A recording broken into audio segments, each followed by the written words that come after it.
اعلیٰ اخلاق کی چند صفات بتائی ہیں۔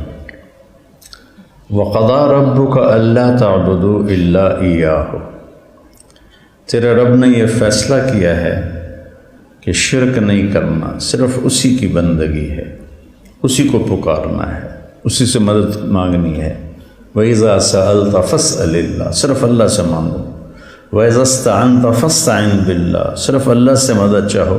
ایک ہے آپس میں تعاون، کسی سے آپ قرضہ لے لیں، کسی سے آپ کوئی چیز ادھار لے لیں یا کام کے لیے لے لیں، تو یہ اس میں نہیں آتا، یہ تو تعاون میں آتا ہے۔ جو اللہ کی ذات سے ڈائریکٹ جڑی ہوئی ہیں وہ نہیں، جیسے وہ میرے رشتہ دار نے کہا تھا پیراں دا کوٹا ہوندا پوتر لے کے دے دیں تو وہ نہیں ہے۔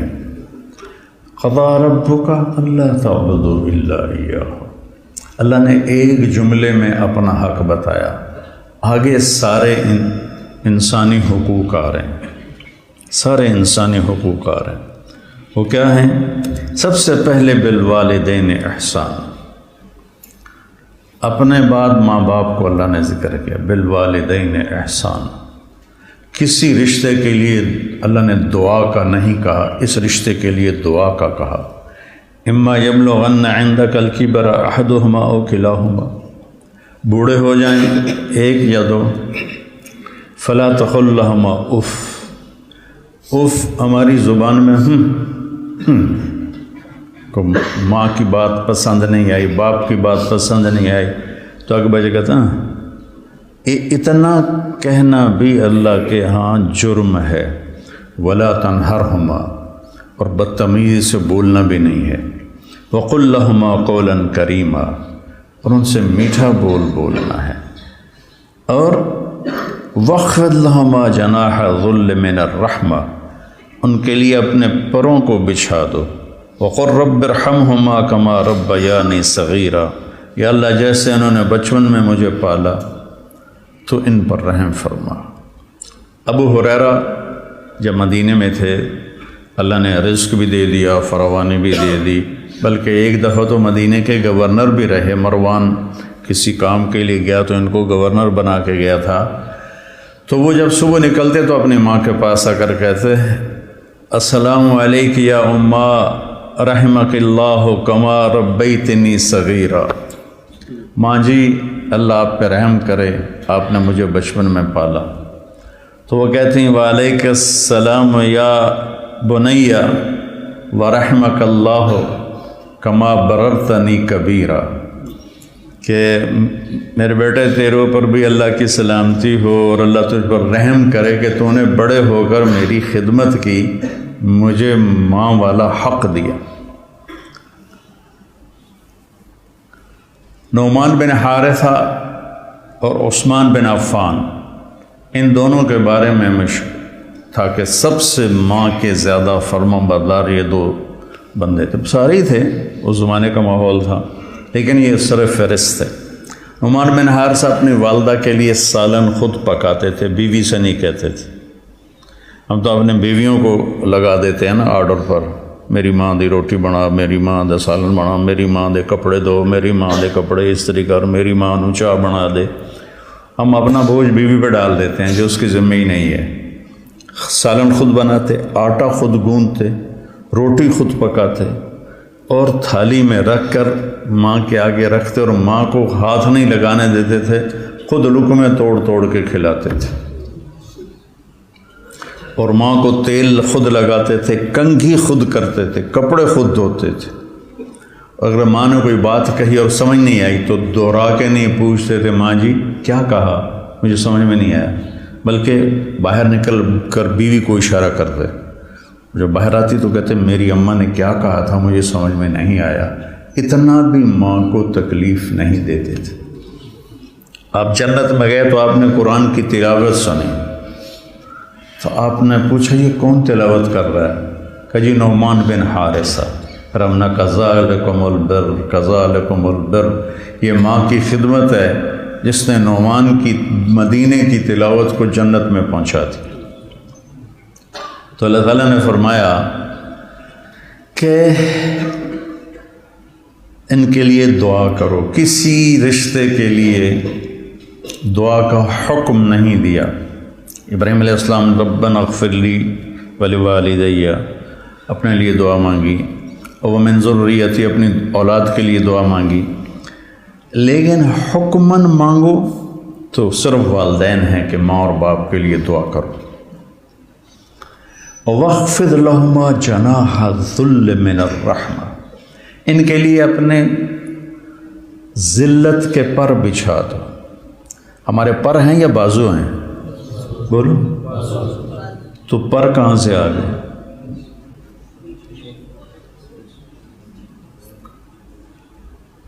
میں اس آیت کا ایک مطلب سمجھا ہوں. ہم جب اسکول کالج پڑھتے تھے تو ہم دریائے راوی چلتا تھا، تو اس کے کنارے جنگل تھا. ہمارے گاؤں سے کوئی 10-12 کلومیٹر کے فاصلے پر بہت گھنا گھاٹا، دن میں بھی اندھیرا ہوتا تھا. تو ہم سارے کزن مل کر شکار کھیلنے جاتے تھے، اور وہاں ہمارے تائے کا ایک دوست تھا چاچا سردارہ ڈور. وہ اس کا چھوٹا سا گاؤں تھا جنگل کے اندر ہی، بوپڑیاں.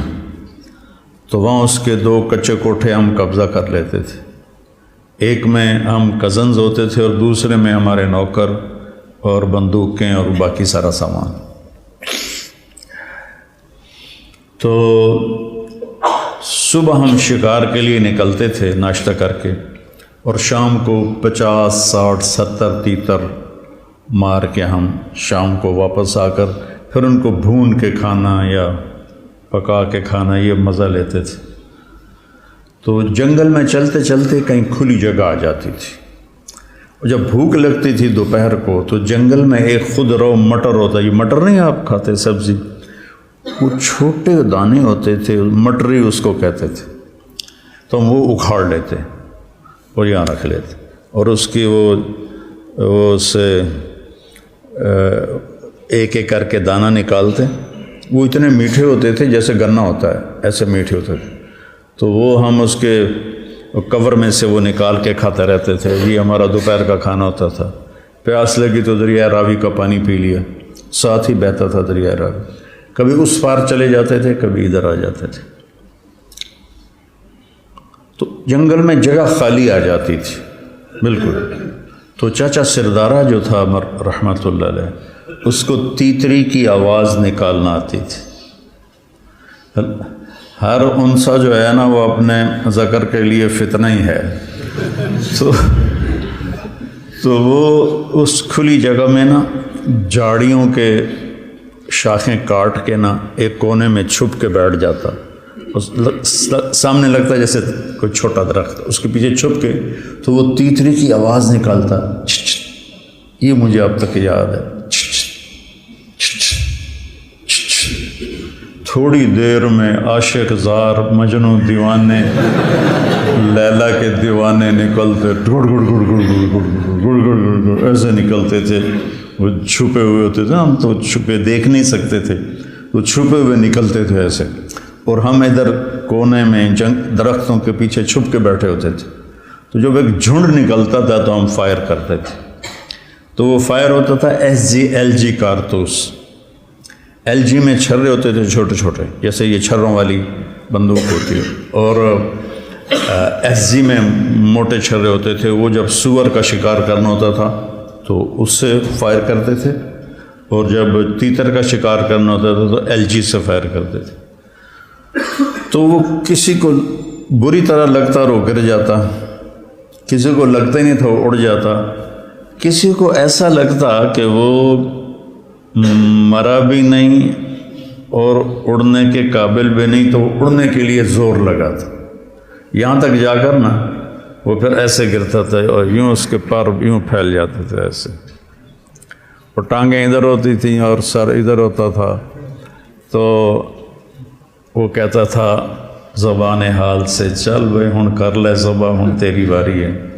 جناح الذل میں یہاں سے سمجھا، جناح الذل واخفض لهما جناح الذل. شیخ جی تو وہ یوں پڑا ہوتا تھا کہ ہوں میرا بس ختم ہے، ہوں تو اپنا کام کر، چھری تیز رکھی۔